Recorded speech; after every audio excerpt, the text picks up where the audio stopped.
اچھا، اسی کے ساتھ ساتھ ایک سوال یہ پوچھا جاتا ہے کہ اگر کسی نے قرض دیا ہوا ہے یا قرض لیا ہوا ہے تو اس پر زکوٰۃ کا کیا حکم ہے؟ دیکھیں، اگر آپ نے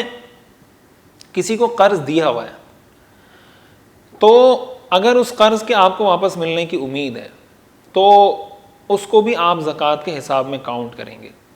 مثال کے طور پر 10 لاکھ روپے آپ کے کہیں پھنسے ہوئے، لیکن آپ کو پتہ ہے کہ یہ 2 مہینے 3 مہینے 4 مہینے بعد مجھے مل جائیں گے، اور آج آپ کی زکوٰۃ کی تاریخ پوری ہو گئی ہے،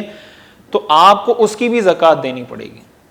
وہ آپ کا مال ہے، وہ اس کا مال نہیں ہے. ہاں، اتنا یہ آپشن آپ کے پاس ہے کہ آپ اس قرض کی زکوٰۃ اس وقت ادا کریں جب وہ پیسے آپ کو مل جائیں، تو اس کے بعد آپ ادا کریں. لیکن زکوٰۃ آپ کو جتنے بھی سال گزرے ہیں ان سب سالوں کی زکوٰۃ آپ کو ادا کرنی پڑے گی. آپشن آپ کے پاس ہے کہ آپ پہلے سے ادا کر دیں یا قرض جب آپ کو ریٹرن مل جائے اس کے بعد آپ وہ ادا کریں. دونوں آپشن آپ کے پاس ہیں. اسی طرح آپ کو کوئی چیک ملا ہے، کسی پارٹی نے آپ کو چیک دیا، آپ نے کوئی چیز ان کو سیل کی، اس نے چیک دیا، تو جو چیک آپ کے پاس آ گیا ہے یہ آپ کو اس کی زکوٰۃ دینی ہوگی. ہاں، اگر کوئی ایسا قرض ہے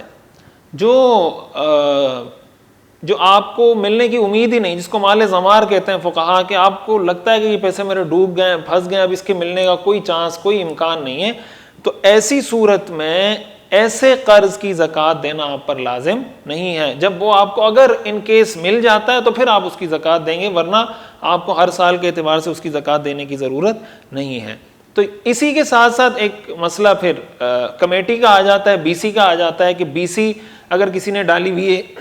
کمیٹی اگر کسی نے ڈالی ہوئی ہے تو اس پہ زکوٰۃ دینی ہوگی یا نہیں. تو کمیٹی میں بی سی میں جتنے پیسے آپ نے جمع کروا دیے، مثلا 10,000 10,000 روپے کی بی سی ہے، 5 مہینے آپ نے بی سی جمع کروائی، 50,000 روپے آپ کے جا چکے ہیں، تو اب اس 50,000 روپے کو بھی جب آپ زکوٰۃ ادا کریں گے تو آپ اس کی بھی زکوٰۃ ادا کریں گے.